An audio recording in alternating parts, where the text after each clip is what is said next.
सभी को प्रणाम। जय श्री राम। आज आप सभी के बीच एक मार्मिक विषय लेकर आना पड़ा। महाराष्ट्र से एक स्नेही का एक बहुत मार्मिक संदेश मिला कि महाराज श्री, पिछले कुछ वर्षों से मैं मानसिक तनाव और डिप्रेशन के साथ साथ अब जीवन ऐसा लग रहा है समाप्ति की ओर है। मैं जहाँ इलाज कराने जाता हूँ जिस डॉक्टर से, वहाँ सबको देखकर ऐसा लगता है कि जैसे पूरी दुनिया ही इस रोग से ग्रसित है और जीवन सभी का समाप्ति की ओर है।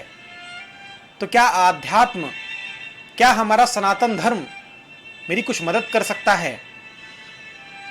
मैंने व्यक्तिगत तौर पर उनको लिखा, उनको बुलाया भी, लेकिन एक बात मन में इच्छा करी कि आप सबके सामने साझा करूं। जो भी इस बीमारी से ग्रसित हैं, जिनके ऊपर तनाव बहुत हावी हो चुका है और अब जीवन पे कुछ निर्णय लेने के बारे में वो सोच रहे हैं, तो आप जिस निर्णय पर उचित समझिएगा, जाइएगा जरूर, लेकिन 2 मिनट जरा साथ चर्चा कर लेंगे। उसके बाद शायद कुछ प्रभु प्रेरणा से कुछ कृपा बरस जाए। मेरा तो भरोसा है, आप ना करें तो एक बार बस साथ चलकर देखें। आखिरी जो मानसिक तनाव की स्थिति में हम पहुंचे हैं, बहुत से लोगों के साथ हमने देखा, कारण छोटे छोटे हैं, बस बातें घर करके बैठ गई हैं।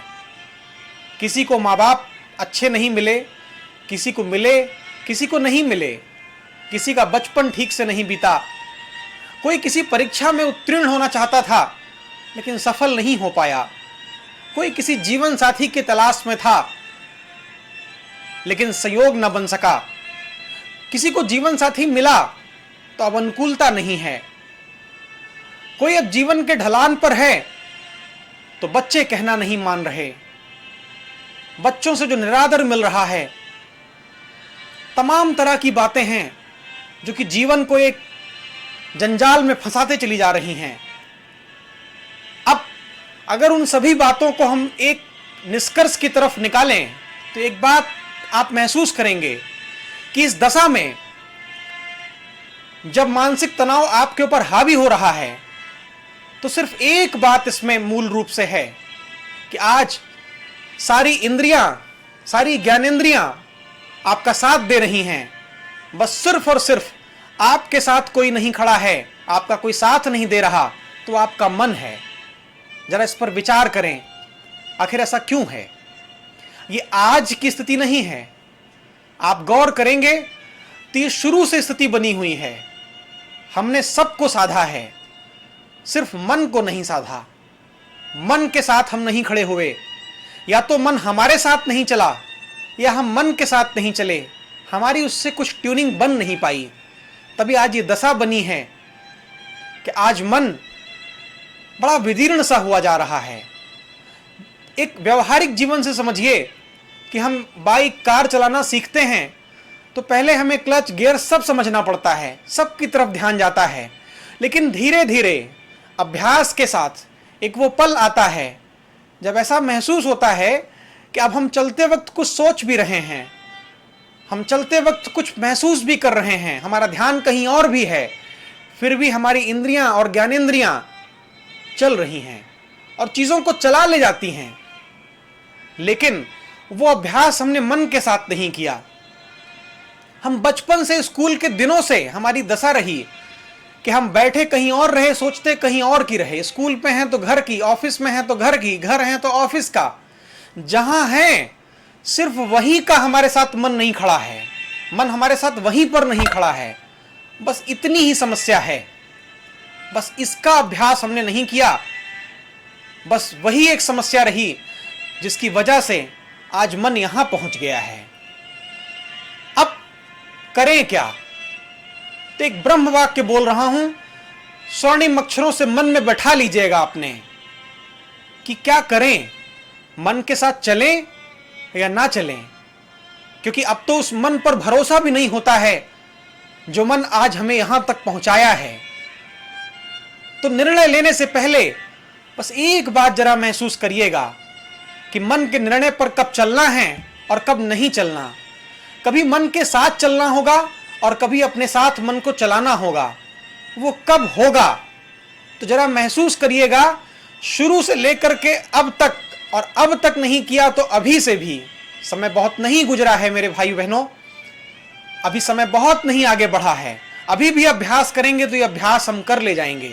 जीवन के जिन पलों में आपको ये महसूस हो कि ये जीवन के पल संघर्ष के बीत रहे हैं और ये लगे कि इस संघर्ष से लड़कर सफलता मिल सकती है, तो ये महसूस करिएगा कि ये पल संघर्ष के भले होंगे, लेकिन आप कुछ न कुछ अर्जित कर रहे होंगे, कुछ न कुछ अर्न कर रहे हैं। आप इस अवसर को खोइए मत, उस संघर्ष से भागिए मत।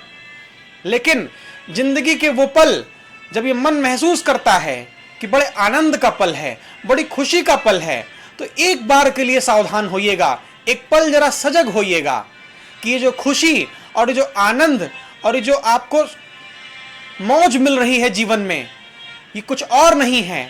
ये आप जो अर्जित किए हैं वो खर्च हो रहा है। ये चाहे जिस भी पल आप महसूस करेंगे, हर पल स्थिति यही होगी। जो आपने अर्जित किया है, चाहे इस जन्म में और चाहे पिछले जन्मों का हिसाब माना जाए, आप उसी को खर्च कर रहे हैं। खर्च करने में ही आनंद मिलेगा। और तकलीफ कब होगी? जब कोई चीज आप अर्जित कर रहे होंगे।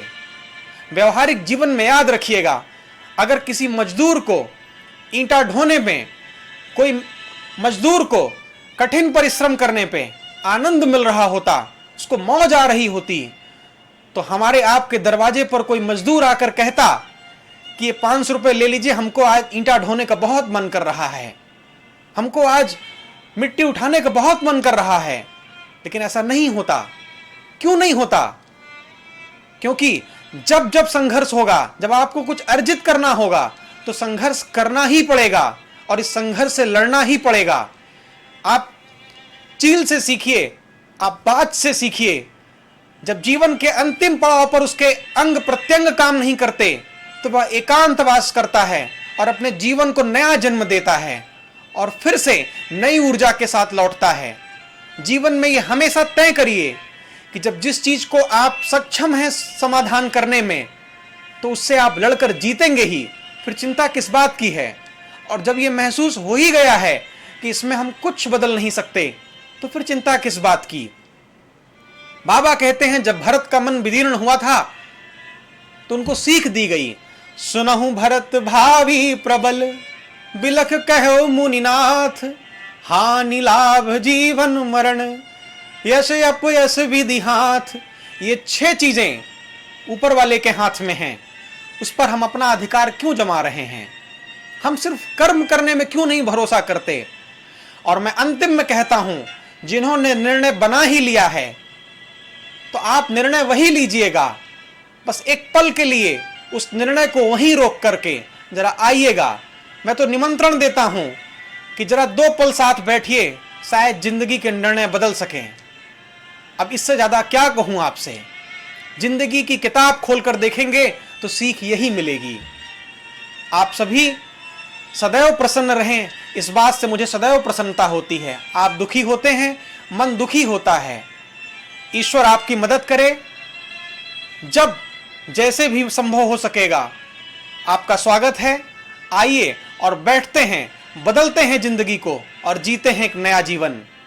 इन्हीं के साथ आप सब प्रसन्न रहें, स्वस्थ रहें। जय श्री राम।